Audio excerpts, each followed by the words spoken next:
So illustration number 3, the following information is given for 3 companies that are identical except for their capital structure. तो 3 company जो identical हैं अपने capital structure के अलावा। Total invested capital 1 lakh 1 lakh 1 lakh. Debt asset ratio, तो total asset versus debt कितना है, 80 50% 0.2। Shares outstanding 6100 8300 10,000। Pre tax cost of debt 16% 13% 15%। Cost of equity 26% 22% 20%। Operating income which is EBIT earning before interest and tax 25,000 25,000 25,000। Net income मतलब खर्चों को minus करने के बाद 8970 12350 14950। Taxes uniform at 35% in all cases. Compute the weighted average cost of capital. सबसे पहले आपको weighted average cost of capital निकाल के लानी है तीनों कंपनीज के लिए। Industry PE ratio is 11 times. Estimate the price of share of each company. Price क्या होगा भाई हर एक कंपनी के शेयर का, आपको ये निकाल के लाना है। Calculate the estimated market capitalization for each of the company. Company का मार्केट कैपिटलाइजेशन क्या होगा, आपको ये निकाल के लाना है। तो चलो आओ देखते हैं कैसे हम तीनों कंपनीज का जो हमें डेटा चाहिए वो निकालेंगे। ठीक है sir.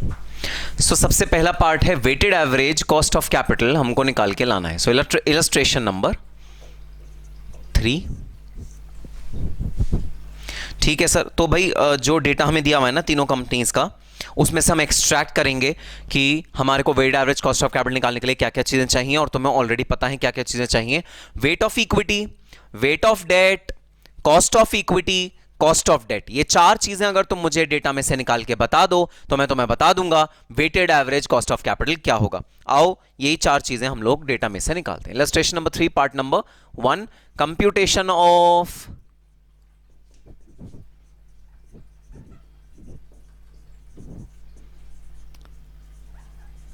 Weighted average cost of capital. Weighted average cost of capital हमको निकाल के लाना है और तीनों कंपनीज का निकाल के लाना है भाई।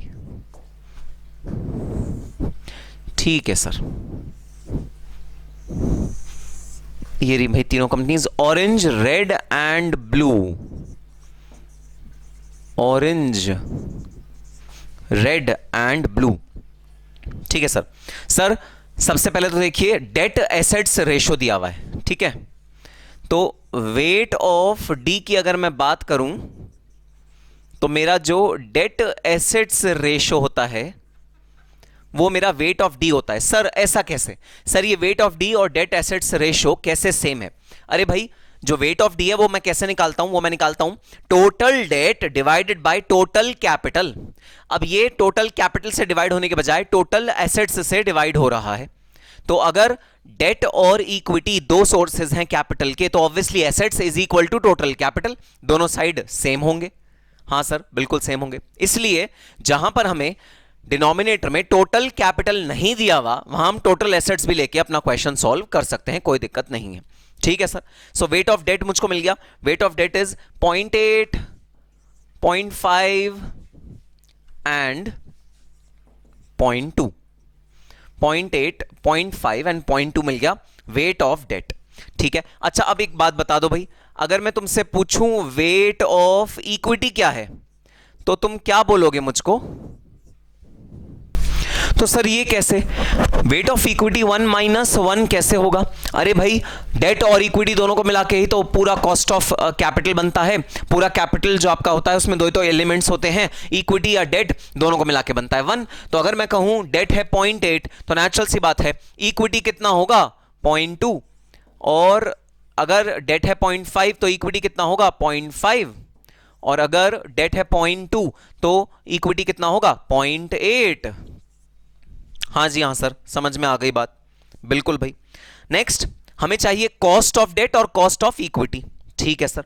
तो सर कॉस्ट ऑफ डेट दिया हुआ है, pre tax cost of debt दिया हुआ है। ओहो, हमको ना post tax cost of debt निकाल के लाना है।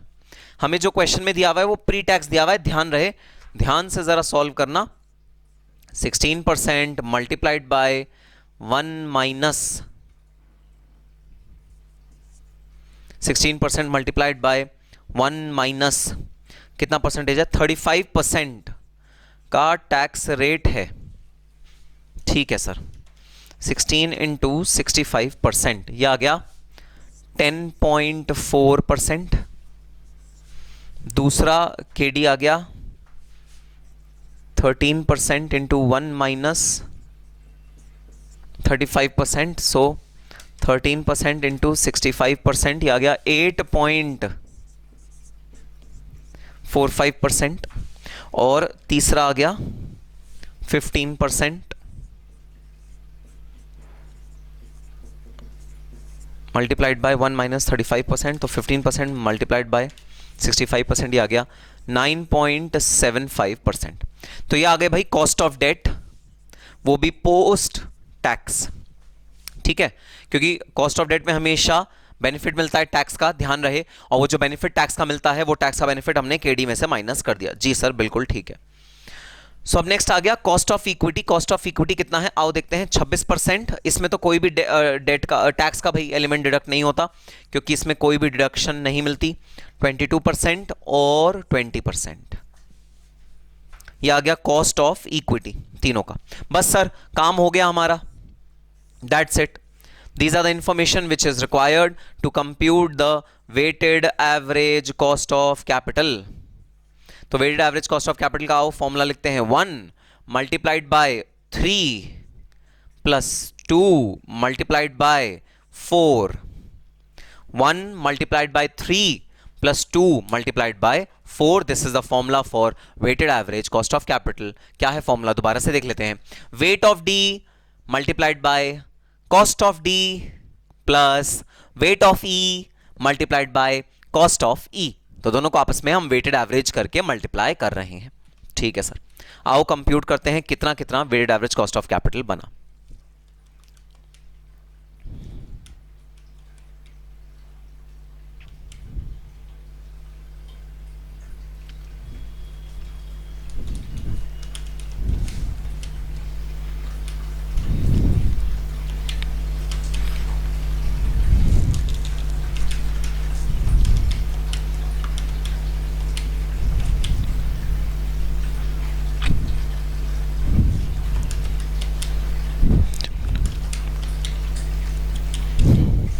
तो पहले का बन गया भाई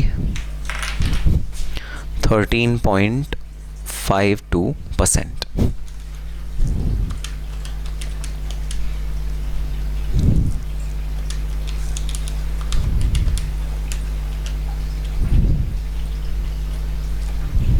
सेकंड का आ गया भाई 15.225%।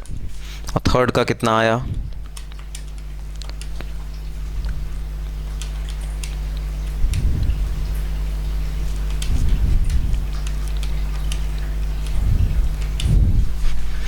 17.95%। तीनों का हमने weighted average cost of capital निकाल दिया भाई। कंक्लूजन भी लिख देना एक, hence the weighted average cost of capital of the companies is as follows. Orange, red, blue, तीनों कंपनीज का नाम लिखो और तीनों का आगे weighted average cost of capital लिख दो। तीनों का नाम, तीनों का weighted average cost of capital. ठीक है सर, ठीक है सर। तो पार्ट फर्स्ट तो हमने कर लिया खत्म। अब आ जाते हैं पार्ट सेकंड पे। पार्ट सेकंड हमको कह रहा है कि हमको क्या कंप्यूट करना है भाई। सर पार्ट सेकंड हमें कंप्यूट कर रहा है, if industry P ratio is 11 times, अगर पी रेशो 11 टाइम्स है, estimate the price of share of each company. आपको प्राइस ऑफ शेयर निकाल के लाना है अगर पी रेशो 11 टाइम्स है। सर अब ये किस चिड़िया का नाम है, PE ratio, price earning ratio. Sir ये किस चिड़िया का नाम है भाई। प्राइस अर्निंग रेशो एक रेशो है जो हमारे दो चीजों से मिलके बनती है, मार्केट प्राइस पर शेयर और अर्निंग्स पर शेयर, इन तीनों को मिला के बनती है पीई रेशो। सर इस रेशो का पर्पस क्या है, इस रेशो का पर्पस है हम ये जानना चाहते हैं कि हम एक शेयर में कितना पैसा इन्वेस्ट करें और बदले में उसमें से कितना रिटर्न हमको मिलेगा। हम एक शेयर में कितना पैसा इन्वेस्ट करें, मतलब सपोज आज एक शेयर की कीमत है से 120 रुपए और वो जो डिविडेंड देती है वो देती है 2 रुपए पर शेयर। तो 120 रुपए इन्वेस्ट करने से हमको जो शेयर में से डिविडेंड मिलेगा, अर्निंग्स मिलेगी, बेनिफिट मिलेगा, वो मिलेगा 2 रुपए। तो 120 डिवाइड बाय 2 वहीं एक दूसरी कंपनी जो 120 रुपीज इन्वेस्ट करके सपोज हमें डिविडेंड या अर्निंग देती है 1, तो higher the ratio we say that more expensive is the price of the share. ज्यादा महंगा है भाई, हमें सेम प्राइस पे ज्यादा अर्निंग मिल रही है, तो हम क्यों महंगा वाला शेयर लेंगे। हालांकि शेयर के प्राइस दोनों का बिल्कुल सेम है 120 120, लेकिन फिर भी मैं कर रहा हूं जो दूसरी कंपनी है उसका शेयर ज्यादा महंगा है। क्यों? क्योंकि दूसरी कंपनी में 120 रुपए इन्वेस्ट करके तुम्हें बदले में कितने की अर्निंग मिल रही है, 1 रुपए की, जबकि पहली वाली कंपनी में 120 रुपए इन्वेस्ट करके तुम्हें कितने रुपए की अर्निंग मिल रही है, 2 रुपए की। सो हम कहते हैं higher the P ratio more expensive is the share, share ज्यादा एक्सपेंसिव होता है। तो ऐसा नहीं है कि higher the ratio better it is, नहीं भाई नहीं, पी रेशो हायर है तो इसका मतलब है इंडस्ट्री एवरेज के मुकाबले जो कंपनी का शेयर है वो ज्यादा एक्सपेंसिव चल रहा है। और हम इस पी रेशो की चर्चा डिटेल में करेंगे अपने सब्सिक्वेंट लेक्चर्स में। अभी सिर्फ मैंने आपको एक ब्रॉड ओवरव्यू दिया है पी रेशो का। हमको क्या निकाल के लाना है, अभी अभी हमें निकाल के लाना है computation of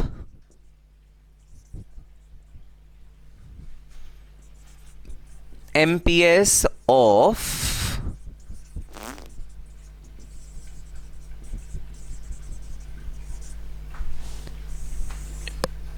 shares of the companies. Companies के जो शेयर्स हैं उनके हमको एमपीएस निकाल के लाना है, और पी रेशो ना हमको दिए हुए हैं। ठीक है सर। अच्छा, अब ना मैं आपको एक फॉर्मूला बता देता हूं भाई। फॉर्मूला है P ratio is equal to MPS over EPS. P ratio का मतलब क्या है? पी रेशो का मतलब है market price per share over earnings per share. तो अब अगर तुम मुझे किसी तरह से अर्निंग्स पर शेयर हर एक शेयर की निकाल के बता दो तो मैं तुम्हें मार्केट प्राइस बता सकता हूं। क्यों? क्योंकि मेरे पास पी रेशो गिवन है। पी रेशो है 11। अगर पी रेशो है 11 तो मैं तुम्हें आराम से मार्केट प्राइस पर शेयर निकाल के बता दूंगा, अगर तुम मुझे अर्निंग्स पर शेयर निकाल के बता दो हर एक शेयर की। हाँ जी हाँ सर, बिल्कुल सही बात है। तो आओ सबसे पहले कैलकुलेट करते हैं अर्निंग्स पर शेयर, और उससे हम automatically market price per share calculate कर लेंगे। सर तो ईपीएस निकालने के लिए ना हमें जो सबसे पहली चीज चाहिए होती है वो चाहिए होती है net income which is attributable to equity share holders. अरे भाई ये तो क्वेश्चन में ऑलरेडी हमें गिवन है, हमें ईबीआईटी भी गिवन है, लेकिन ईबीआईटी हम नहीं यूज करेंगे क्योंकि वो तो बिफोर इंटरेस्ट एंड टैक्स होता है। हमारे को नेट इनकम भी गिवन है जो आफ्टर इंटरेस्ट एंड टैक्स होता है, और वो हमारी फाइनल फिगर बन जाएगी जो इक्विटी शेयर होल्डर्स की तरफ एट्रीब्यूटेबल इनकम होगी। सो ये हमें ऑलरेडी क्वेश्चन में दी हुई है, हमें कंप्यूट करने की कोई जरूरत नहीं है। मैंने तीनों फिगर्स यहां पर लिख ली। सर अगर ये ऑलरेडी क्वेश्चन में ना दी होती तो क्या हम कंप्यूट कर सकते थे? हाँ भाई हाँ, बिल्कुल कर सकते थे।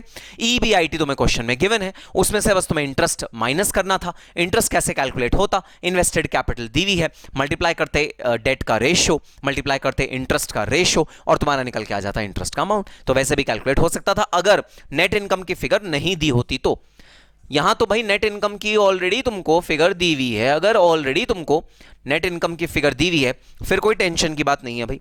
शेयर्स आउटस्टैंडिंग है 6100, 8300 और 10,000। यहां निकल के आया तुम्हारा अर्निंग्स पर शेयर। आओ अर्निंग्स पर शेयर कैलकुलेट करते हैं।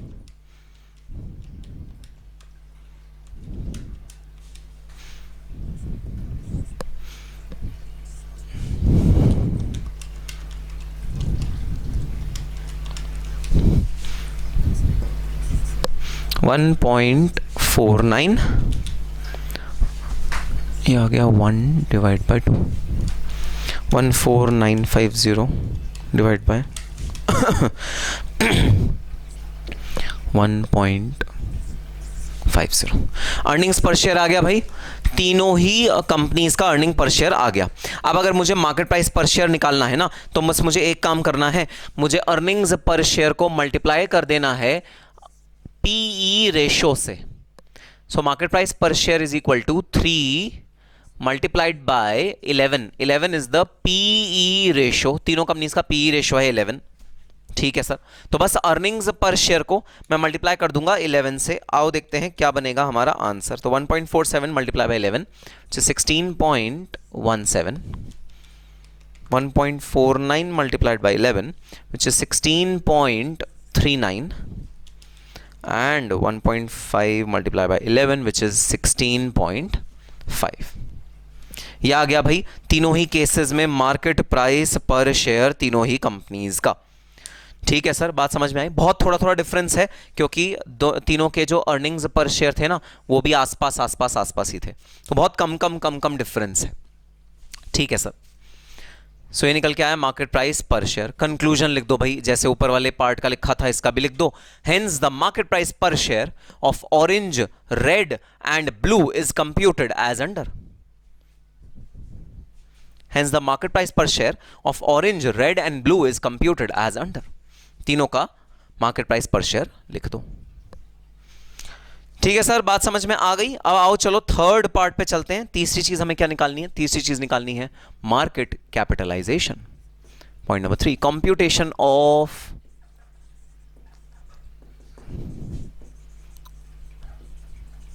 Market capitalization. सर ये क्या होता है मार्केट कैपिटलाइजेशन? भाई मार्केट कैपिटलाइजेशन का मतलब होता है आपकी कंपनी मार्केट में क्या वैल्यू रखती है, क्या अपना होल्ड रखती है, कितने रुपए आपकी कंपनी के मार्केट में इस समय ट्रेड हो रहे हैं। इसका फॉर्मूला होता है number of shares multiplied by market price per share. Market capitalization का फॉर्मूला, आपकी कंपनी मार्केट में किस लेवल पे ट्रेड कर रही है, कितने करोड़ रुपए का शेयर आपकी कंपनी का मार्केट में ट्रेड हो रहा है इस समय। ये बुक वैल्यू पे नहीं, मार्केट वैल्यू के बेसिस पे निकाली जाती है। So number of shares multiplied by market price पर शेयर्स का फॉर्मूला होता है मार्केट कैपिटलाइजेशन। आओ तीनों ही कंपनीज का मार्केट कैपिटलाइजेशन निकाल कर ले आते हैं।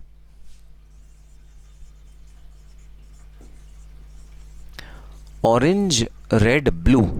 ठीक है, सबसे पहले बताओ जरा नंबर ऑफ शेयर्स कितने हैं, फिर बता देना मार्केट प्राइस पर शेयर कितना है।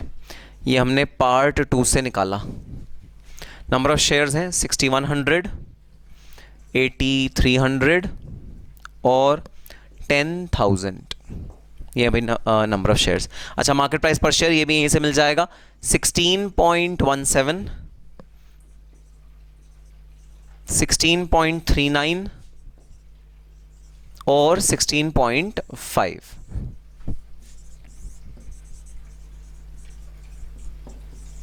तो ये थर्ड आ गया भाई market capitalization 1 multiplied by 2। Market capitalization which is a multiple of number of shares and market value per share। Okay sir, 6100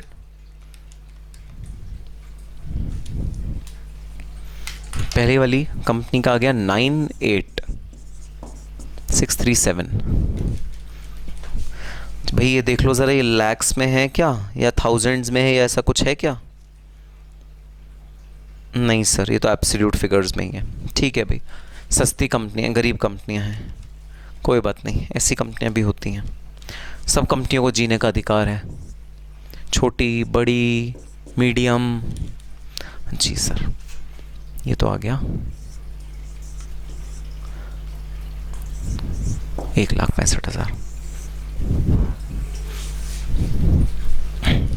1,65,000। ठीक है, तो ये आ गया तीनों का मार्केट कैपिटलाइजेशन। ओके सर, इसका भी भाई कंक्लूजन लिख लेना। Hence the market capitalization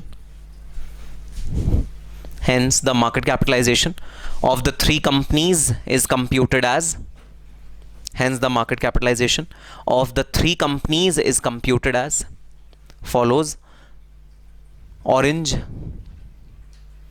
98637, Red 136037, Blue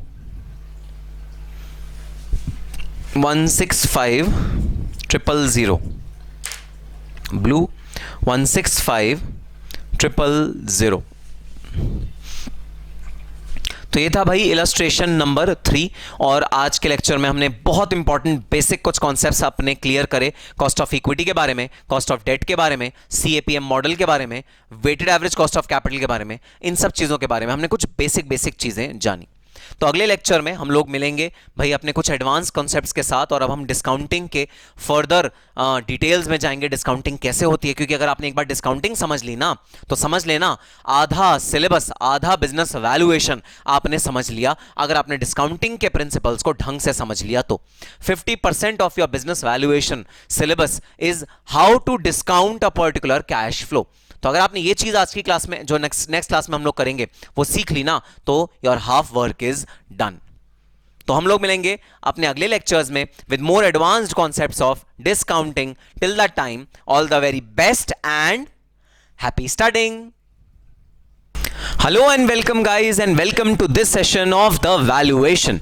और जी हां, हमने लास्ट क्लास में वैल्यूएशन के बेसिक्स कॉन्सेप्ट्स बहुत डिटेल में करे, डिस्काउंटेड कैश फ्लो मेथड को समझा, मेथड के अंदर क्या क्या वेरिएंट्स होते हैं, क्या क्या एलिमेंट्स होते हैं, उनकी क्या क्या इंपॉर्टेंस होती है, वो सब चीज़ें हमने डिटेल में समझी। तो हमारा जो सबसे इंपॉर्टेंट वैल्यूएशन का मेथड है, मैंने आपको बताया, वो मेथड है डिस्काउंटेड कैश फ्लो, जो हमने लास्ट क्लासेस में एकदम डिटेल में जाना, समझा, उसके तह तक गए और ये जाना कि ये कहाँ से अराइज होता है, क्या इसके पीछे फंडामेंटल बेसिक्स हैं जो डिस्काउंटेड कैश फ्लो को इतना ज़्यादा पॉपुलर मेथड बनाते हैं वैल्यूएशन का, और क्यों वैल्यूअर्स की जो कम्युनिटी है एज कंपेयर टू अकाउंटेंट्स की कम्युनिटी, वो डिस्काउंटेड कैश फ्लो को बहुत ज़्यादा वजन देती है।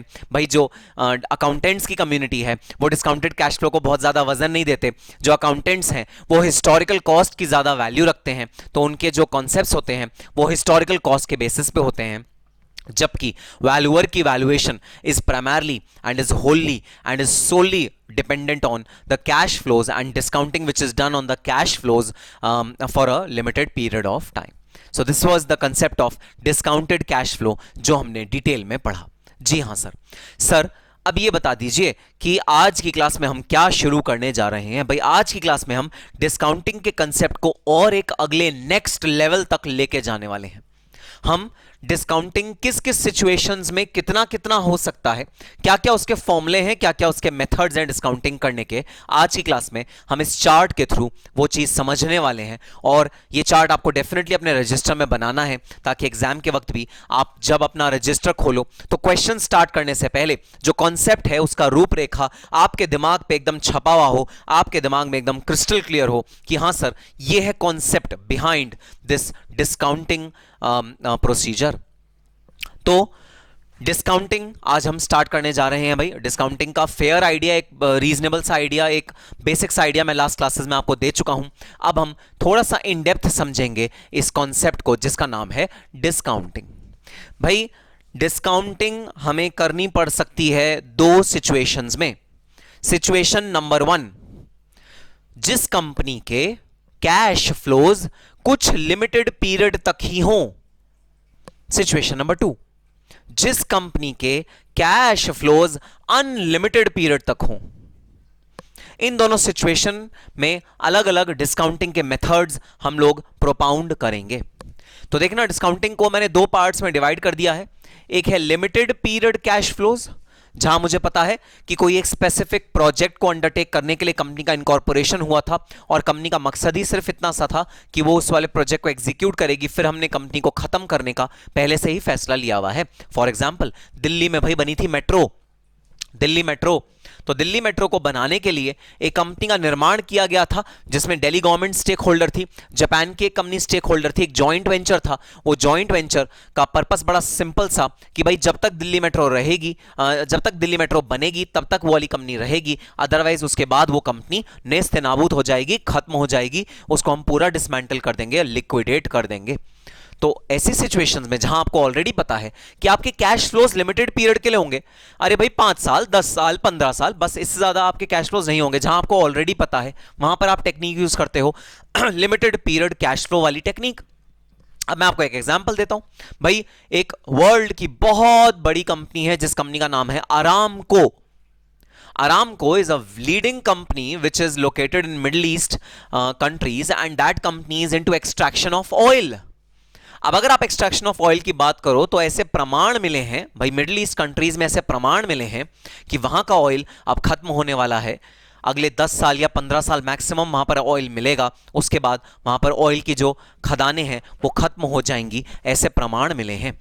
तो बता देना, अरामको को हम लिमिटेड पीरियड कैश फ्लो वाली कंपनी कहेंगे या फिर परपेचुअल कैश फ्लो वाली कंपनी कहेंगे? परपेचुअल का मतलब होता है अनंत अनंत काल तक चलता जाएगा, चलता जाएगा, चलता जाएगा, चलता जाएगा। Perpetual means for infinite time period. तो Aramco sir limited period cash flow वाली कैटेगरी में आएगा, क्योंकि सर हमें पता है कि आराम के जो रेवेन्यूज होंगे, क्योंकि वो सिर्फ एक ही काम करती है, वो है तेल को एक्सट्रैक्ट करना।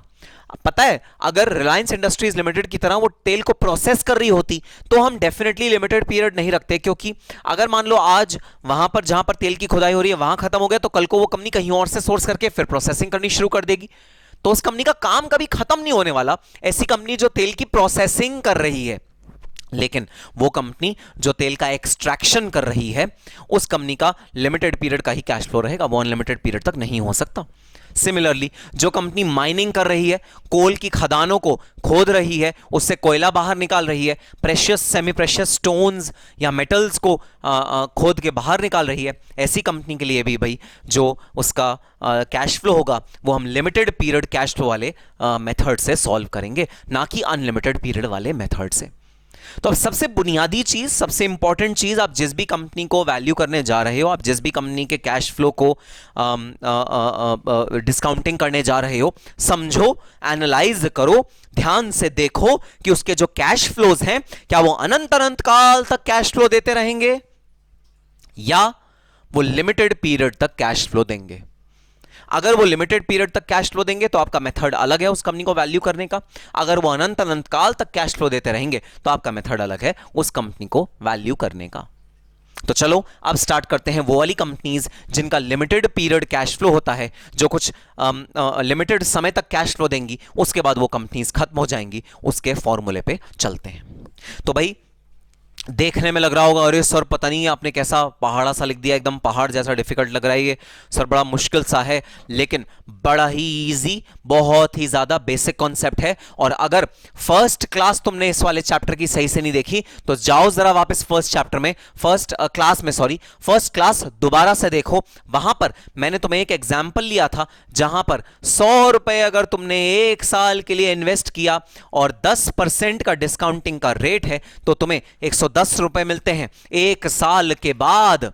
वहां मैंने तुम्हें समझाया था इस 100 रुपए को नाम दिया जाता है प्रेजेंट वैल्यू, इस 110 रुपए को नाम दिया जाता है फ्यूचर वैल्यू, और प्रेजेंट वैल्यू से फ्यूचर वैल्यू तक पहुंचने का फॉर्मूला है present value multiplied by 1 plus r. R मतलब ये जो परसेंटेज है, जिस रेट पे आपको इंटरेस्ट मिलेगा या जिस रेट पे आपको रिटर्न मिलेगा, वो है ये आर, जो कि परसेंटेज फॉर्म में मैंने यहां लिखा हुआ है।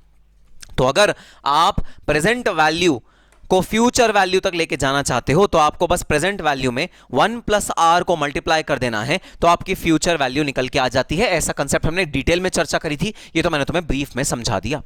अब मेरा ये सवाल है कि सपोज तुम्हें क्वेश्चन में फ्यूचर वैल्यू दी हुई है, रेट दिया हुआ है, और मैं तुम्हें कहूं इसकी आज की वैल्यू निकाल के बता दो, तो पता है तुम क्या करते हो? बस तुम प्रेजेंट वैल्यू को इधर रख के इक्वल टू के बाद 1 प्लस आर कर देते हो, डिनोमिनेटर में डिवाइड कर देते हो फेस वैल्यू से। हाँ जी हाँ सर, अरे बड़ा सिंपल सा, मैं तुम्हें यहां मैथमेटिक्स भी करके दिखा देता हूं।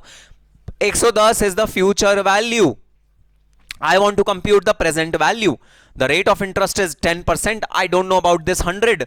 मुझे 100 निकालना है। पता है क्या करूंगा? सिंपली मैं 110 को डिवाइड कर दूंगा 1 प्लस 10% से, और मेरा प्रेजेंट वैल्यू निकल के आ जाएगा 100 रुपए। कैलकुलेटर पे करके देख लो सर, हमें विश्वास नहीं होता ना आपकी बातों का, कैलकुलेटर पे करके देख लो। चलो अगर विश्वास नहीं होता तो 110 divided by 1.1 is equal to 100। 1.1 कैसे आया? ये जो डिनोमिनेटर में मैंने 1 प्लस 10% लिखा है, 10% को 0.1 लिख लूंगा, 1.1 डिनोमिनेटर में आ गया। So 110 divided by 1.1 is equal to 100। ये आ गई present value. This is the present value of future cash flows. So ये एक बेसिक सा कॉन्सेप्ट है जिस कॉन्सेप्ट को हम बेसिस बनाएंगे अपने इस वाले फॉर्मूले के लिए। यह है हमारा formula of limited period cash flows. जहां पर भी लिमिटेड पीरियड कैश फ्लोज होते हैं उनका फॉर्मूला है ये। आओ अब मैं तुम्हें फॉर्मूले के डिटेल में, फॉर्मूले के इन डेप्थ एनालिसिस में लेके चलता हूं। आई होप आपको ये वाली बात तो समझ में आ गई होगी जो मैंने फर्स्ट क्लास की रिपीट करी। प्लीज प्लीज प्लीज यहां पर रुको और फर्स्ट क्लास की जरा वीडियो दोबारा से देख लो जो फर्स्ट क्लास में मैंने आपको कंसेप्ट करवाया था। ठीक है सर, अब देखना जरा, यहां मैं लिखता हूं ईयर और मैं यहां लिखता हूं अमाउंट। ठीक है, अब देखना मैं तुमसे कह रहा हूं भाई 1 साल बाद मुझे किसी प्रोजेक्ट से 21,000 रुपए मिलेंगे। 1 साल बाद मुझे किसी प्रोजेक्ट से 21,000 रुपए मिलेंगे, मतलब मुझे जो पैसा मिलेगा, कैश फ्लो मिलेगा प्रोजेक्ट से, वो मिलेगा 21,000 रुपए। ठीक है सर, आपको पैसा मिलेगा 21,000 रुपए, 1 साल बाद ये वाला पैसा मिलेगा। बिल्कुल सही बात। अब आज की डेट में ना वो वाला प्रोजेक्ट मेरा नहीं है, किसी और का है। कोई और मेरे पास आया, उसने बोला अरे भाई ये प्रोजेक्ट खरीद लो, 1 साल बाद तुम्हें 21,000 रुपए का बेनिफिट मिल जाएगा। मैंने कहा अच्छा, 1 साल बाद रुपए मुझे 21,000 रुपए मिलेंगे। उसने कहा हाँ खरीद लो प्रोजेक्ट। तो मैंने उसको बोला अच्छा भाई ठीक है, फिर बेच दो ये प्रोजेक्ट मुझको। तो मैंने कहा कि बताओ कितने का बेचोगे। उसने कहा 21,000 का ले लो, तुम्हें 21,000 रुपए का बेनिफिट मिलेगा, 21,000 का ले लो। चलो 100-200 रुपए तुम कम दे देना, 20,800 का ले लो। मैंने कहा अच्छा, फिर मेरा क्या फायदा हुआ भाई? मैं अभी तुम्हें पूरे 21,000 रुपए दे दूं या कुछ 100-200 रुपए कम दे दूं, पूरे साल वो पैसा मेरा लगा रहे और 1 साल बाद मुझे वही जो मैंने इन्वेस्ट किया वही वापस मिल जाए, फिर क्या फायदा हुआ भाई? कोई फायदा नहीं हुआ, ये तो घाटे का सौदा हो गया। तो उसने कहा ठीक है भाई, तो तुम बताओ कितना लेना चाहते हो। मैंने अपने दिमाग में कैलकुलेशन करी, मैंने कहा ये जो प्रोजेक्ट है इसका जो रेट ऑफ रिटर्न है वो है 10%। मैं जिस बिजनेस में पैसा लगा रहा हूं, मैं जिस कंपनी में पैसा लगा रहा हूं, जिस ऑर्गेनाइजेशन में पैसा लगा रहा हूं, उसका रेट ऑफ रिटर्न है 10%। तो फ्यूचर वैल्यू अगर है 21,000, देखना जरा, फ्यूचर वैल्यू अगर है 21,000 तो फ्यूचर वैल्यू को मैं 1.1 से डिवाइड कर दूंगा तो मुझे पता लग जाएगी मेरी प्रेजेंट वैल्यू कितनी है। सर ये नहीं समझ में आई बात, ये कुछ कॉम्प्लिकेटेड हो गया। अच्छा भाई नहीं समझ में आई, दूसरी तरह से समझाता हूं, समझना भाई। ये वाला प्रोजेक्ट जो तुम्हें 1 साल बाद 21,000 रुपए की अर्निंग देगा, मैं आज तुमसे जानना चाहता हूं तुम आज कितना इस प्रोजेक्ट में इन्वेस्ट करने के लिए तैयार हो। सर हम आज उतना इस प्रोजेक्ट में इन्वेस्ट करने के लिए तैयार हैं जो ब्याज के साथ एग्रीगेट होके, एक्यूमुलेट होके हमें 1 साल बाद 21,000 रुपए की वैल्यू दे दे, उतना अमाउंट। तो अगर मैं एक्स ले लूं तो आज जो मैं इन्वेस्ट करना चाहता हूं वो सपोज है एक्स, तो मैं तुमसे कह रहा हूं x plus interest which is rate of return should be equal to 21,000। तो सर इतना तो मुझे कम से कम में आज मिलना चाहिए कि जो रेट ऑफ रिटर्न है उसको ऐड करके, 1 साल का रेट ऑफ रिटर्न को ऐड करके वो 21,000 रुपए में बने। कम से कम इतने कम तो मुझे मिलना चाहिए। हाँ भाई हाँ, इतना कम बिल्कुल मिलना चाहिए तुम। अरे तो वही वाला जो बेसिक फॉर्मूला है, वही बेसिक फॉर्मूला लगा दो ना, प्रेजेंट वैल्यू और फ्यूचर वैल्यू का। 21,000 रुपए अगर 10% के रिटर्न पे, जो मार्केट में इस समय रिटर्न चल रहा है 10% का रिटर्न चल रहा है, 21,000 रुपए तुम्हें 1 साल बाद मिलेगा। तो 21,000 रुपए डिवाइडेड बाय तुमने किया 1.1, आज की डेट में जो तुम इन्वेस्ट करोगे ना इस वाले प्रोजेक्ट में वो है 19,090। अगर तुम 19,090 इन्वेस्ट कर दोगे आज की डेट में इस प्रोजेक्ट में, तो जो तुम्हारा रेट ऑफ रिटर्न है वो 10%, इस वाले प्रोजेक्ट का एक्सपेक्टेड रेट ऑफ रिटर्न है 10%, तो वो तुम्हारे भाई इक्वल हो जाएगा, तुम्हारा जो फायदा है वो हो जाएगा। अब ये तुम्हारी शाणपति है या ये तुम्हारी नेगोशिएशन पावर है कि तुम कन्विंस कर लो दूसरे आदमी को कि सुन भाई 19,090 रुपए मत ले मेरे से ना, तू 18,500 रुपए ले ले इस प्रोजेक्ट को बेचने के। ये आपकी अब मांडवली है, ये आपका नेगोशिएशन स्किल है। मैं एज अ फाइनेंशियल मैनेजर आपको एग्जैक्ट फिगर निकाल के बता दूंगा। उसके बाद भाई ये कोई ऐसा तो है नहीं कि अकाउंटिंग स्टैंडर्ड से ड्राइव हो रहा है तो आपको एग्जैक्ट फिगर ही लिखनी है, ऐसा तो नहीं है ना। वैल्यूएशन है ना, वैल्यूएशन का मतलब है नेगोशिएशन। अगर वैल्यूएशन का मतलब है नेगोशिएशन तो मेरा रिस्पॉन्सिबिलिटी बस इतना सा कि बिजनेसमैन को मैं बता दूं, देखो भाई 19,090 रुपए अगर तुम में ये प्रोजेक्ट खरीदते हो तो तुम्हारा मतलब सही प्राइस, इस प्रोजेक्ट का जो परफेक्ट प्राइस है वो 19,090 रुपए है। अब रियल लाइफ में होता क्या है, जब ये प्रेजेंट वैल्यू निकल के आती है तो फिर बिजनेसमैन कोशिश करता है कि इससे कम कम प्राइस में ही वो वाला प्रोजेक्ट खरीद ले, और जो दूसरी पार्टी है, जो सामने वाली पार्टी है, उसको भी ये वाला प्राइस पता है भाई, वो भी कैलकुलेट कर लेगा, वो भी फाइनेंशियल मैनेजमेंट पढ़ा लिखा आदमी है, तो वो कैलकुलेट करके वो ये कोशिश करेगा कि हमारा प्राइस 19,000 से ऊपर ऊपर ऊपर ही हो। तो यहां पर एक मिड टर्म आता है जहां दोनों पार्टीज अपने आप में नेगोशिएट करके अग्री करते हैं कि हां भाई ये वाला पोर्शन इतने प्राइस का, ये वाला प्रोजेक्ट इतने प्राइस का बिकना चाहिए। ये फेयर प्राइस मैंने तुम्हें निकाल के बता दिया है, 19,090 रुपए इस वाले प्रोजेक्ट का फेयर प्राइस होगा। ठीक है सर, बात समझ में आ गई। सर अब ना इस वाले पूरे मेथड में एक वेरिएशन लाते हैं। मैंने कहा हाँ बताओ क्या वेरिएशन लाओगे। सर ये जो प्रोजेक्ट चलेगा ना तो पहले साल तो ये कुछ भी रेवेन्यू नहीं देगा। अच्छा हाँ भाई, होते हैं कई प्रोजेक्ट ऐसे होते हैं पहले साल में कुछ खास रेवेन्यू नहीं देते, सेकंड ईयर रेवेन्यू देते हैं। हाँ सर, सर तो अगर ये 21,000 रुपए सेकंड ईयर के एंड में देता है, पहले ईयर कुछ भी नहीं देगा, अगर ये सेकंड ईयर के एंड में देता है तो फिर सर प्रेजेंट वैल्यू कितनी होगी। आओ अपना वही बेसिक पहले फॉर्मूला देख लेते हैं, उसी से डिराइव करेंगे। अब की बार मैं 100 रुपए इन्वेस्ट कर रहा हूं 2 साल के लिए, 1 साल के लिए नहीं 2 साल के लिए 100 रुपए इन्वेस्ट कर रहा हूं, तो पहले साल का 1.1%, 10% यहां इन्फ्लेशन हुआ, 10% का इंटरेस्ट ऐड हुआ, तो मैंने 1.1 मल्टीप्लाई कर दिया। अच्छा क्योंकि 2 साल है मैंने इसको 1.1 से दोबारा मल्टीप्लाई कर दिया, तो 1.1 मल्टीप्लाई बाय 1.1 10% का रेट है, तो 2 साल बाद जो तुम्हें फ्यूचर वैल्यू मिलेगी ना 100 रुपए की, मल्टीप्लाई बाय 1.1 मल्टीप्लाई बाय 1.1, ये मिलेगी 121। 121। तो वापस मैं उल्टी करता हूं, नहीं वो वॉमिट वाली उल्टी नहीं, नालायक उल्टी मतलब मैं वापस रिवर्स चलता हूं। तो रिवर्स में ऐसे चलूंगा, देखना जरा, मैं 121 को डिवाइड करूंगा 1.1 रेज़ टू द पावर 2 से to get my present value, और मेरी प्रेजेंट वैल्यू आनी चाहिए 100 रुपए। आओ कंप्यूट करके देख लेते हैं। 1.1 multiply by 1.1 is equal to 1.21, तो 121 को मैंने डिवाइड करा 1.21 से, मेरा एग्जैक्ट वही निकल के आ गया 100 रुपए।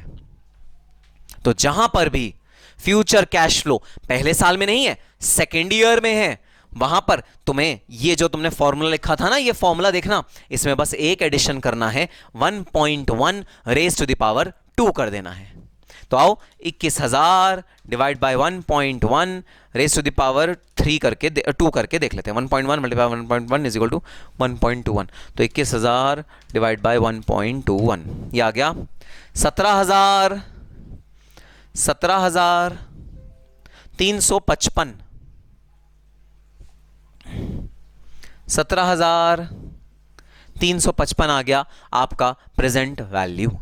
तो आज की डेट में अगर आप 17,355 रुपए में ये वाला प्रोजेक्ट खरीद लोगे तो भाई बिल्कुल सही, बिल्कुल सटीक उसका तुम्हें प्राइस अगर मैं बताऊं तो वो 17,555 है। अब ये तुम्हारे ऊपर है, तुम मांडवली करो, तुम नेगोशिएशन करो और कम या ज्यादा पहले लो, वो तुम्हारे ऊपर है, उसमें मैं कुछ भी नहीं कहूंगा। मेरा काम है तुम्हें सटीक प्राइस बताना इस वाले प्रोजेक्ट का। इस प्रोजेक्ट का सटीक प्राइस है 717,355। सर तो क्या आप ये कहना चाहते हैं अगर यहां पर ईयर 2 काट के मैं लिख देता हूं 4, तो यहां फॉर्मूले में ये हो जाएगा 4? हां भाई हां, मैं एग्जैक्टली यही बात कहना चाहता हूं तुमसे। तुम जब भी वो कैश फ्लो एक्सपेक्ट कर रहे हो अपने प्रोजेक्ट से, तुम उस ईयर का जो नंबर ऑफ ईयर है, जो भी nth ईयर है, उसको यहां पर लिख देना। तुम्हारा प्रेजेंट वैल्यू उस प्रोजेक्ट कितने में तुम्हें खरीदना चाहिए वो एग्जैक्टली निकल के आ जाएगा तुम्हारे सामने। अच्छा सर ठीक है।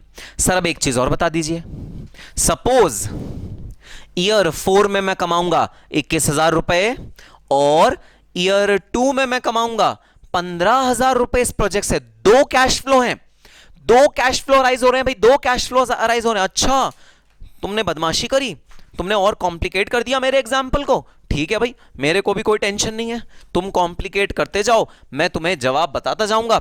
अगर तुमने मुझे बोला सर इस प्रोजेक्ट से पहली बार जो कैश फ्लो मिलेगा वो दूसरे साल में मिलेगा 15,000 रुपए, चौथे साल में मिलेगा 21,000 रुपए, 10% कॉस्ट ऑफ इक्विटी डिस्काउंटिंग का जो रेट है वो 10% के रेट से हम अज्यूम कर रहे हैं, तो मैं कहूंगा इस वाले प्रोजेक्ट की जो वैल्यू तुम्हारी निगाहों में होनी चाहिए वो होनी चाहिए 21,000 into 1.1 raise to the power 4 plus 15,000 divide by 1.1 raise to the power 2।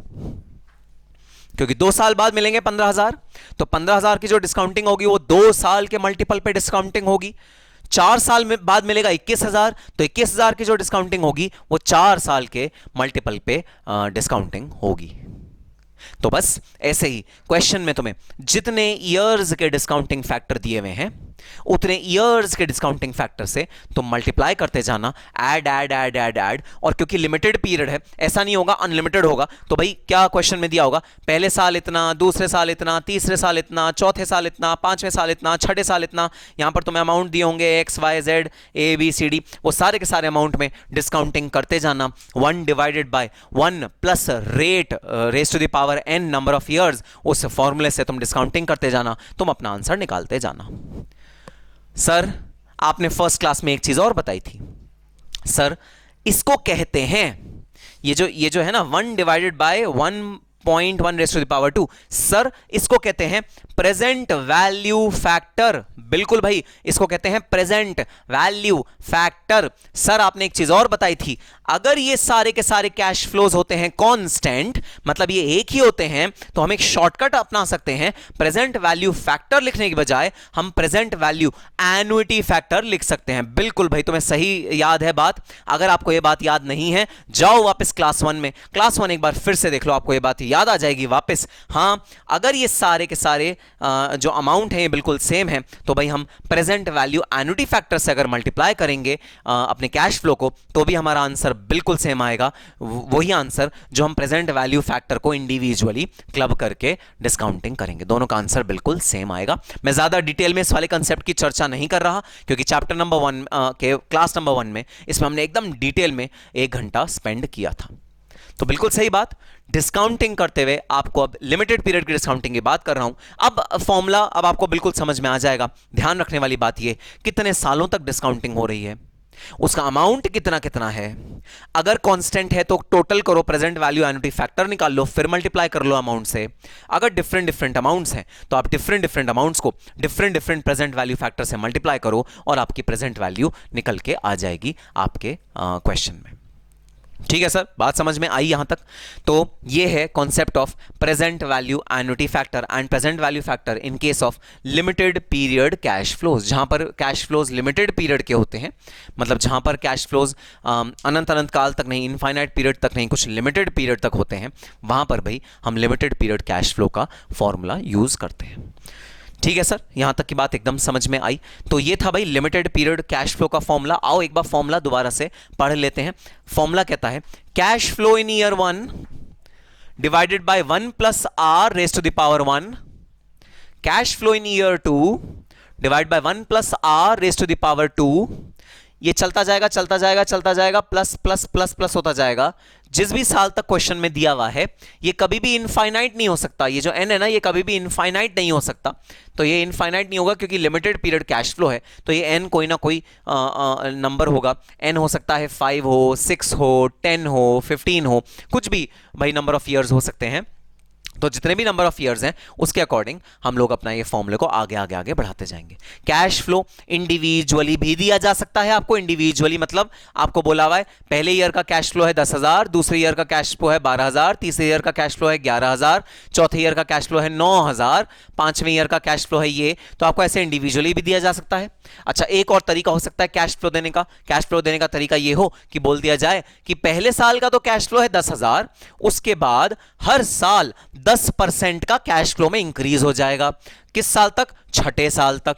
तो 10,000 कैश फ्लो पे इंक्रीज 10%, फिर 11,000 पे 10% का इंक्रीज, 11,000 पे 10% का इंक्रीज मतलब 12,100 हो जाएगा। फिर 12,100 पे 10% का इंक्रीज। इस तरह से तुम 6 सालों के लिए कैश फ्लो निकाल सकते हो, limited period cash flow. But individual हर एक ईयर का देने के बजाय तुमको सिंपली ये दिया होगा कि भाई पहले साल का इतना है, उसके बाद ग्रोथ हो रही है छठे साल तक, छठे साल में बिजनेस बंद कर दिया गया है, बताओ कैश फ्लो कितना होगा। क्वेश्चन किसी भी तरह आ सकता है। ठीक है सर, बात समझ में आ गई। So this was limited period cash flows.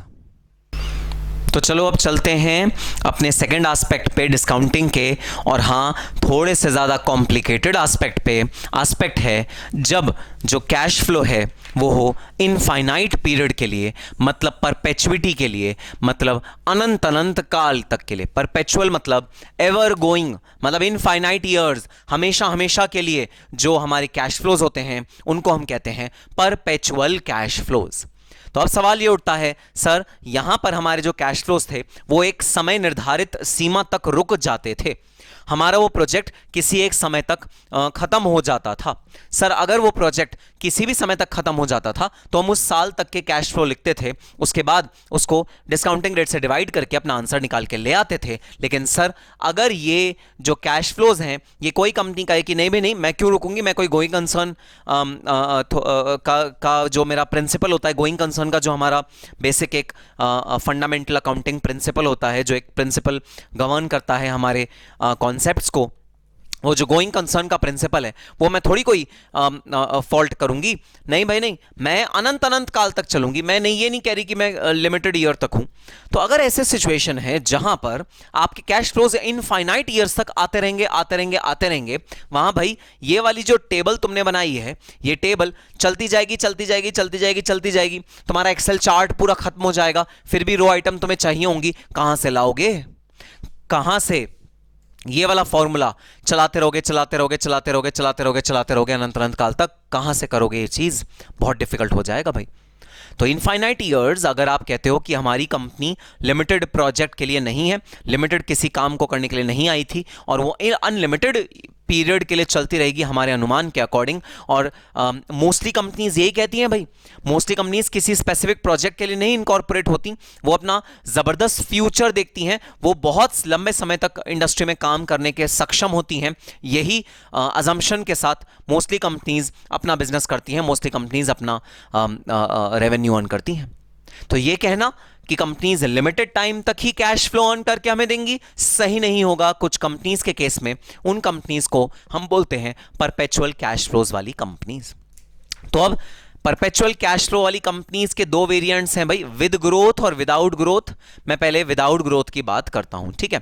तो अब हमारा जब परपेचुअल कैश फ्लो है, मतलब मैं तुम्हें ये कह रहा हूं कि भाई ये वाली कंपनी 1 करोड़ रुपए अनंत अनंत काल तक अर्न करेगी, 1 करोड़ रुपए इनफाइनाइट ईयर्स तक अर्न करेगी। तो देखना जो प्रेजेंट वैल्यू का फॉर्मूला है ना वो होगा cash flow 1 plus 1 plus R raise to the power 1 plus cash flow 2 divide by 1 plus R raise to the power 2 plus cash flow 3 divide by 1 plus R raise to the power 3 plus cash flow 4 1 plus R raise to the power 4। इस तरह से ना ये चलता चला जाएगा चलता चला जाएगा चलता चला जाएगा, अनंत अनंत काल तक ये चलता चला जाएगा।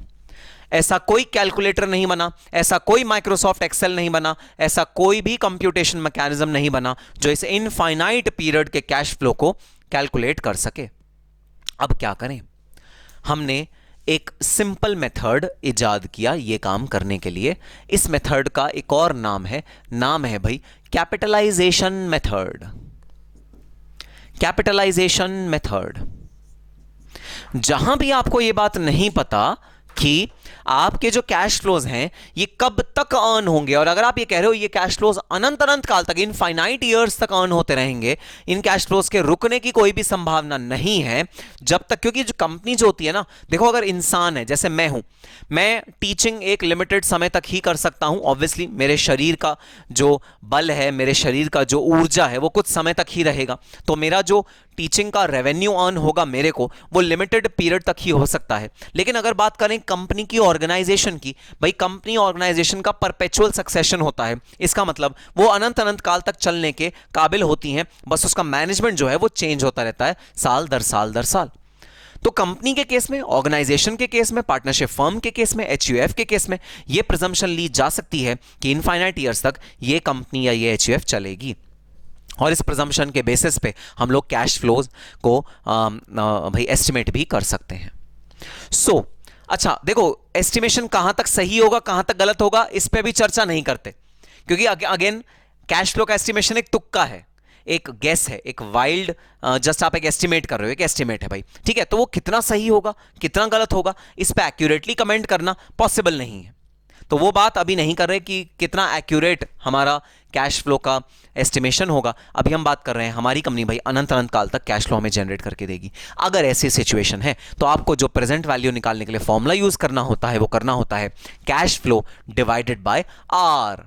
तो जैसे यहां पर हमने 1 प्लस आर से कैश फ्लो डिवाइड किया था, यहां भाई 1 प्लस आर से डिवाइड मत करना, यहां पर तुम सिर्फ आर से डिवाइड कर देना, मतलब कैपिटलाइज कर लेना कैश फ्लो को to compute your present value. बस इतना सा difference between this formula and this formula. तो जहां पर भी ईयर स्पेसिफिक गिवन है cash flow divide by 1 plus R, जहां ईयर स्पेसिफिक नहीं गिवन और अनंत अनंत काल तक तुम डिस्काउंटिंग कर रहे हो वहां पर cash flow divide by R, उसे कैपिटलाइज कर देना, तुम्हारा वैल्यू ऑफ फर्म या वैल्यू ऑफ दैट प्रोजेक्ट या वैल्यू ऑफ दैट कंपनी या value of that particular asset निकल के आ जाएगा। ठीक है सर, बात समझ में आई। अच्छा, अब सवाल उठता है सर अगर ग्रोथ भी इसमें ऐड कर दें तो ये जो कैश फ्लो है, अभी तो सर आपने कहा कि 1 करोड़ रुपए ये कंपनी अनंत अनंत काल तक कमाएगी। अब सर ऐसा तो नहीं हो सकता ना कि एक कंपनी 1 करोड़ रुपए कांस्टेंट अनंत अनंत काल तक कमाए, ऐसा तो नहीं हो सकता ना सर। जरूर वो कंपनी कुछ ग्रोथ भी करेगी। जैसे पहले साल अगर 1 करोड़ कमाए तो अगले साल 5% का ग्रोथ, उससे अगले साल से 6% का ग्रोथ, उससे अगले साल से 5% का ग्रोथ अलग, तो ऐसे सर ग्रो भी तो करेगी कंपनी। तो भाई अगर तुम कहते हो कि तुम्हारा अनंत अनंत काल विद ग्रोथ है तो मैं फर्दर कॉम्प्लिकेशन ऐड करूंगा। सर अच्छा रुकिए सर, एक चीज बता दीजिए सर, इधर आपने विद ग्रोथ नहीं समझाया। अरे समझाया था भाई विद ग्रोथ, ये देखो मैंने यहां पर विद ग्रोथ समझाया था तुमको। यहां पर विद ग्रोथ में ना ज्यादा टेंशन नहीं है क्योंकि लिमिटेड पीरियड तक विद ग्रोथ निकालना होता है। तो तुम 10,000 में 10% ऐड किया, यहां 10% ऐड किया, फिर 10% ऐड किया, 10% ऐड किया, 6 साल तक ऐड करना था, 6 साल तक आराम से 10% ऐड कर लिया। विद ग्रोथ विदाउट ग्रोथ में यहां ज्यादा फंडामेंटली डिफरेंस नहीं आता, ज्यादा कॉम्प्लिकेशन नहीं होता, लेकिन यहां पर विद ग्रोथ और विदाउट ग्रोथ में हो जाता है थोड़ा सा कॉम्प्लिकेशन। इस वजह से दोनों कॉन्सेप्ट्स को अलग अलग पढ़ना है जरूरी। तो अब मैं स्टार्ट करने जा रहा हूं विद ग्रोथ का कंसेप्ट। सुनना जरा, विद ग्रोथ का कंसेप्ट क्या है। सर विद ग्रोथ का कंसेप्ट भी 2 पार्ट्स में डिवाइड हो जाता है। स्टेबल ग्रोथ मतलब 5% की ही ग्रोथ होगी अनंत अनंत अनंत अनंत काल तक, और दूसरा अनस्टेबल ग्रोथ। तो सुनना, दोनों में फर्क क्या है, उसका ट्रीटमेंट क्या होगा ये बाद में समझेंगे, पहले फर्क जानना जरूरी। फर्क सुनना क्या है। मैं तुमसे बोल रहा हूं एक कंपनी है जो 1 करोड़ रुपए तुम्हें इनफाइनाइट ईयर्स तक कमा के देने के काबिल है। ये तो हो गया केस विदाउट ग्रोथ का। मैं तुम्हें एग्जाम्पल नंबर 2 दे रहा हूं। एग्जाम्पल नंबर 2, एक कंपनी है जिसने करंट ईयर में 1 करोड़ रुपए कमाया है, इसके बाद ये हर साल दर साल इनफाइनाइट ईयर्स तक 5% का तुम्हें ग्रोथ देने के काबिल है। तो ये हो गया with growth stable growth. Stable growth मतलब इनफाइनाइट ईयर्स तक जो ग्रोथ रहेगी वो बिल्कुल कांस्टेंट रहेगी, वो बिल्कुल सेम रहेगी। और तीसरा option and the most complicated option, sir ऐसी सिचुएशन जहां पर 2 स्टेज या 3 स्टेज ग्रोथ मॉडल है, विच मींस ये ऐसी कंपनी है जो पहले 5 साल तक ग्रोथ देगी 15%, अगले 5 साल तक ग्रोथ देगी 10%, उसके बाद अनंत अनंत काल तक ग्रोथ देगी 5%। तो यहां मिक्सचर हो गया। इस वाले 2 और 3 स्टेज मॉडल में ना मिक्सचर हो गया। कैसे मिक्सचर? देखो यहां क्या था, यहां था ये कंपनी 1 करोड़ रुपए कमाएगी अनंत अनंत काल तक और 1 करोड़ रुपए पे हर साल 5% का इंक्रीमेंट होता जाएगा। स्टेबल ग्रोथ वाला कंसेप्ट आ गया यहां पर। ग्रोथ तो है लेकिन इनफाइनाइट ईयर्स तक ग्रोथ बिल्कुल सेम रहेगी। ये है अनस्टेबल ग्रोथ। अनस्टेबल ग्रोथ का क्या मतलब है? 2 और 3 स्टेज ग्रोथ मॉडल। इसका क्या मतलब है? इसका मतलब सुनना, पहले 5 साल 15% ग्रोथ, नेचुरल सी बात है, एक बिजनेस जब खुलता है और अगर उसमें कोई आइडिया बड़ा न्यू यूनिक सा आइडिया होता है तो भाई उस केस में जो ग्रोथ का परसेंटेज होता है वो थोड़ा सा हाई होता है। पहले 5 साल 15% की ग्रोथ, उसके आगे के 5 साल 10% की ग्रोथ, उसके बाद 11th ईयर से अनंत अनंत काल तक 5% की कांस्टेंट ग्रोथ। तो यहां मिक्सचर है, यहां पर मिक्सचर है 2 या 3 ग्रोथ के परसेंटेजेस का। इस तरह से ये दोनों कॉन्सेप्ट्स अलग अलग हैं। तो आपको पता ही है, इस वाले कॉन्सेप्ट पे तो हमने लिख ही दिया है भाई, थोड़ा सा डिटेल में चर्चा करनी पड़ेगी, आगे जाके चर्चा करेंगे चैप्टर में। ये अगर स्टेबल ग्रोथ मॉडल है टिल परपेचुइटी तो उसका फॉर्मूला मैंने यहां पर लिख दिया है। देखना उसका फॉर्मूला क्या है, stable growth till perpetuity. Without growth फॉर्मूले से बड़ा सिमिलर है, बस विदाउट ग्रोथ में ये ग्रोथ वाली बात नहीं थी और विदाउट ग्रोथ में ये वाली ग्रोथ वाली बात नहीं थी। विदाउट ग्रोथ में ये वाली ग्रोथ वाली बात नहीं थी विदाउट ग्रोथ में ये वाली ग्रोथ वाली बात नहीं थी। देखो सिमिलर सा फॉर्मूला है, cash flow divide by R, यहां पर है cash flow into 1 plus growth rate divide by R minus growth rate, rate of return minus growth rate. अब सर एक बात तो समझ में आ गई, वो ये कि कैश फ्लोज हम लोग अगले साल के ले रहे हैं करंट ईयर की वैल्यू को असरटेन करने के लिए। ऐसा ही होता है, ऐसे लेते थे हम हमेशा वैल्यू। भाई अगर आपको करंट ईयर का रेट देखना है, अगर आपको करंट ईयर की वैल्यू निकालनी है, तो आपको जो कैश फ्लो निकालना पड़ेगा अगले साल का निकालना पड़ेगा। क्यों? क्योंकि करंट ईयर का जो कैश फ्लो है आपके लिए इररेलेवेंट है। आप तो अगले साल के कैश फ्लो टारगेट कर रहे हो, क्योंकि अभी तो आप ये वाले शेयर को खरीदने वाले हो, तो आप जो टारगेट कर रहे हो वो अगले साल का कैश फ्लो टारगेट कर रहे हो, इस साल का नहीं टारगेट कर रहे। तो आपके लिए जो रेलिवेंट कैश फ्लो होता है वो हमेशा होता है एक साल बाद का कैश फ्लो। मैंने ये कॉन्सेप्ट पिछले वाली क्लास में डिटेल में समझाया था कि कैश फ्लो क्यों आगे के साल का रेलिवेंट होता है। ठीक है, तो कैश फ्लो ऊपर जो है वो तो 1 प्लस ग्रोथ रेट हमने न्यूमरेटर में कर लिया। सर अब एक बात नहीं समझ में आई, why is rate of return which is R diminishing because of growth? Growth की वजह से आर डिमिनिश क्यों होता है? Cost of debt, cost of equity, discounting rate है ना, डिस्काउंटिंग रेट जो cost of equity cost of debt से मिलकर बना था। सर ये डिमिनिश क्यों होगा? ग्रोथ की वजह से। ये डिमिनिश होगा ग्रोथ की वजह से because of economies of scale. Economies of scale. Sir ये किस चिड़िया का नाम है? अरे भाई 11th 12th स्टैंडर्ड में हम जब इकोनॉमिक्स पढ़ते थे, अगर तुम कॉमर्स बैकग्राउंड के स्टूडेंट हो तो 11th 12th स्टैंडर्ड में जब हम इकोनॉमिक्स पढ़ते थे तब वहाँ हम ये कॉन्सेप्ट सीखते थे कि अगर प्रोडक्शन बल्क में होती है, अगर प्रोडक्शन हैवी क्वांटम में होती है, तो उसमें जो पर यूनिट का रेट होता है वो रिड्यूस हो जाता है। तो फॉर एग्जांपल रॉ मटेरियल अगर तुम खरीदो 10 किलो तो वो सपोज पड़ेगा 5 रुपए पर केजी, लेकिन अगर तुम वही रॉ मटेरियल खरीदो से 50 किलो तो तुम्हें बहुत सस्ता पड़ेगा। तुम अपने भी देख लो, तुम मार्केट में कोई चीज खरीदने जाओ, तुम एक पीस खरीदोगे महंगा मिलेगा।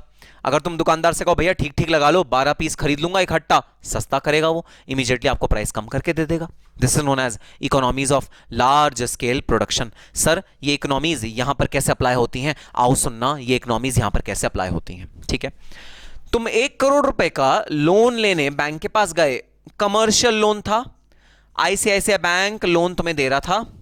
कमर्शियल लोन के जो रेट चल रहे हैं इस समय मार्केट में वो चल रहे हैं 14%। आईसीआईसीआई बैंक ने बोला भाई 14% पे हम तुम्हें कमर्शियल लोन दे सकते हैं 1 करोड़ रुपए का। तुमने कहा भाई ठीक ठीक लगा लो, कुछ तो इंटरेस्ट रेट में कमी कर दो।